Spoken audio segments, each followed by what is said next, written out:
Didn't you have an affair early on? Yeah, but I don't think Andy ever knew about that. At 85, Martha Stewart had one short answer for the man she once fought her own father to marry. When people asked whether ex-husband Andy Stewart contacted her after the 2024 Netflix documentary, Martha said the contact was only legal, about their old divorce settlement.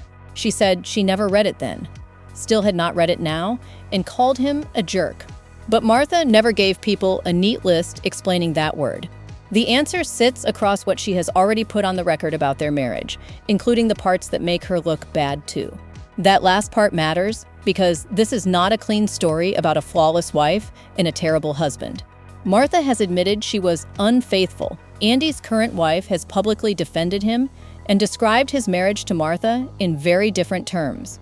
Their daughter, Alexis, is an adult with her own private history. So we are not going to decide that every accusation belongs in a courtroom file marked proven. We are going to look at what Martha says happened, what Andy's side disputes, and why a marriage that ended in 1990 can still produce that much irritation 36 years later. And the place we need to keep in mind is Turkey Hill. For Martha, that old farmhouse in Westport, Connecticut was much more than a nice house. She and Andy bought it in 1971. When Martha Stewart was not yet the Martha Stewart millions of people would later know. They fixed it up, raised their daughter there, entertained there, planted gardens there, and built the kind of domestic life that eventually became Martha's business identity. Years later, Martha said she would not have become the homemaker the public knows without Turkey Hill. That is why one allegation from the end of her marriage cuts so deeply. Martha says Andy became involved with a woman who worked for her, a woman Martha had allowed to live on the Turkey Hill property. The house that helped make Martha Stewart famous was, in her telling, also where the marriage finally became impossible to look at the same way. To understand why that would matter so much, we have to go back to the version of Martha who wanted this marriage badly enough to defy her own family. She met Andrew Stewart when she was 19 and studying at Barnard College. Andy was a Yale law student. Martha later remembered him as handsome, polite, sophisticated, and playful, the first serious boyfriend in her life. He sent her money for train tickets so she could visit him in New Haven, and she fell for him quickly. When Andy proposed, Martha told her father, Edward Kostira. According to Martha's account in the Netflix documentary, her father reacted violently. She said he slapped her and objected to Andy because he was Jewish. Martha said she decided she was marrying Andy anyway. That detail matters because she was not entering this marriage with one foot already out the door. At 19, she was willing to stand up to a father whose approval had mattered to her for years. Martha and Andy married in 1961. Alexis was born in 1965. And Martha still talks about those early years with warmth. Even in the same recent interview where she called Andy a jerk, she remembered that they had once been very much in love. They traveled, collected things, and built a life that was young, ambitious, and full of projects. Then came Turkey Hill. The farmhouse needed work, and the Stewarts did not buy it as a finished fantasy. Martha's own archive describes a neglected property that they renovated piece by piece. The gardens, the kitchen, the rooms, and the parties eventually became part of the look people associated with Martha Stewart long before she had a public company or a television empire. Her catering business grew from that world. Her 1982 book, Entertaining, grew from it too. The family home and the early business were tangled together. Andy had a publishing career. Martha was building a name around food and entertaining. And for years, the marriage existed inside the same environment that was helping create her public identity. That is important because when the marriage started coming apart, Martha could not simply go to work and leave the problem at home. Home was part of the work. By Martha's telling, Andy had become dissatisfied and was seeing other women. She has said she believes there were several girlfriends, though she did not claim to know every detail. Then Robin Fairclough entered the story. Robin worked for Martha. Martha says that when Robin needed somewhere to stay, she let her live in an apartment in the barn area on the Turkey Hill property. Later, Martha came to believe Andy and Robin were involved. Think about the practical reality before we turn it into a celebrity headline. Martha says she hired this woman, trusted her enough to bring her into the business, and gave her housing on the same property where Martha had built a home with Andy and raised Alexis. Then she says she discovered that the woman and her husband had become involved. For a lot of people, the location would be the part that sticks. An affair is already a betrayal. An affair connected to your own home, involving someone you helped, lands differently. And Martha's private letters from that period make it clear that she was not handling the collapse with the icy control people now associate with her. In letters she later allowed the documentary to use, Martha described not sleeping and not eating. She wrote about jealousy, humiliation, and physical distress. She worried about what Andy was doing, who he was with, and what would happen if their private mess became public while her own career was growing. One letter came while she was flying to San Francisco for work. That trip is one of the best windows into what the divorce actually felt like from her side. Martha was supposed to be functioning professionally. Her public world was weddings, entertaining, beautiful homes, food, celebration, but in the letter, she described herself crying on the plane, sick and exhausted, and still thinking about a husband who wanted out. She asked Andy for another chance. That is easy to miss when we look at the woman she became later. Martha Stewart eventually built a company around control, competence, and knowing exactly how things should be done. During the end of this marriage, she was writing to Andy like someone who could not control the one thing she most wanted to fix. She also wrote about keeping the separation quiet. She worried about privacy and professional damage.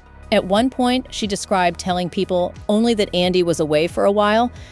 So while the public saw a woman teaching people how to host dinners and create beautiful homes, the private letters show her trying to keep her own home from falling apart.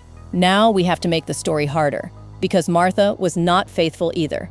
In the documentary, she admitted kissing another man during her honeymoon. She also admitted to a brief affair with an Irishman later in the marriage.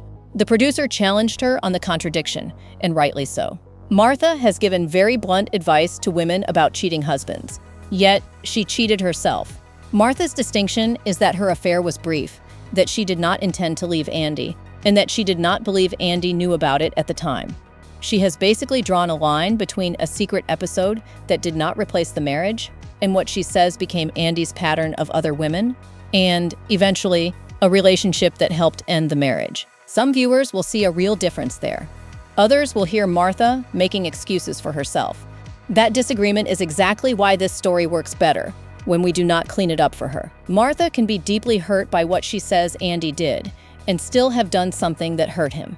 Both things can be true, and Andy's side has pushed back.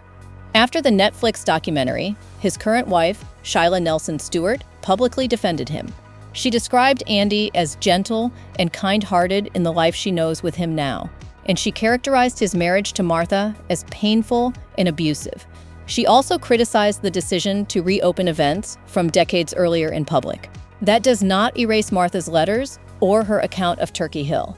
It does mean we are dealing with two people who came out of the same marriage with sharply different stories about who damaged whom.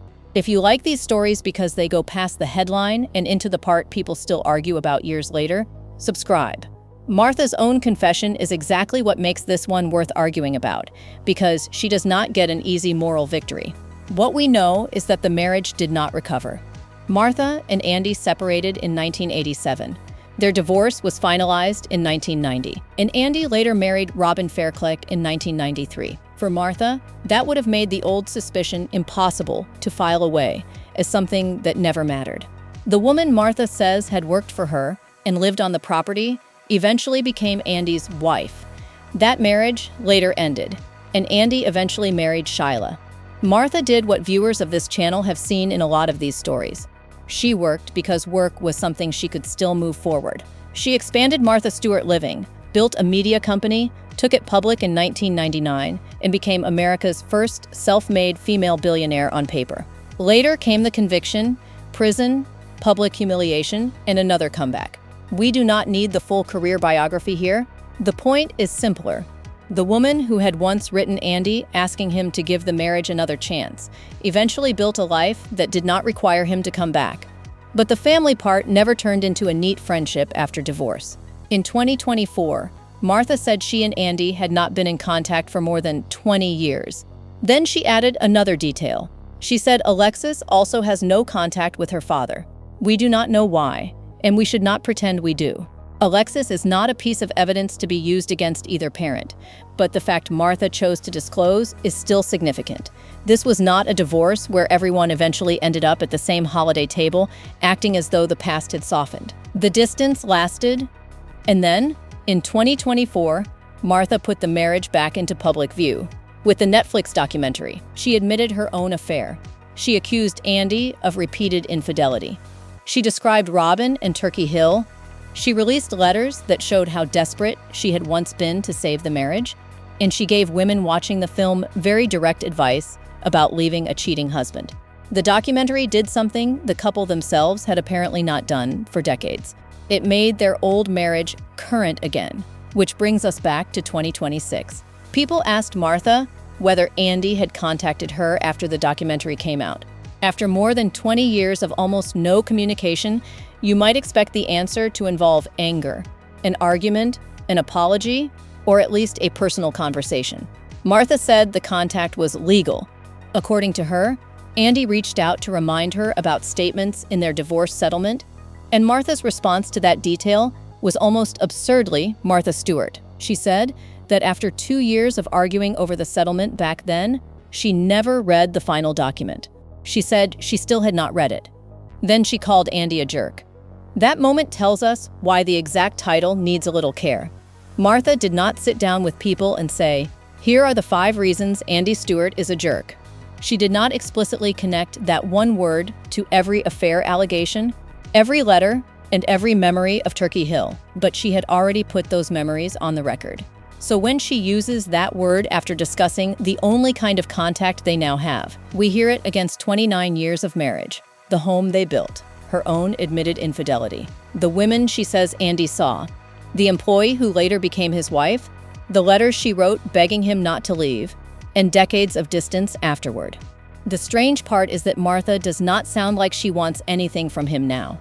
She has said marriage matters less to her at this age. She has friends, work, family, animals, homes, and projects. She says she does not feel lonely. She is open to dating, including younger men, but she does not talk like someone waiting for another husband to complete the picture. That makes the old letters hit harder. Back then, she could not sleep because Andy was leaving, and she wrote to him from a work trip asking for another chance. Turkey Hill still felt like the center of both her future and the family she was terrified of losing. Now the thing Andy reportedly had to remind her about was a settlement she says she never read.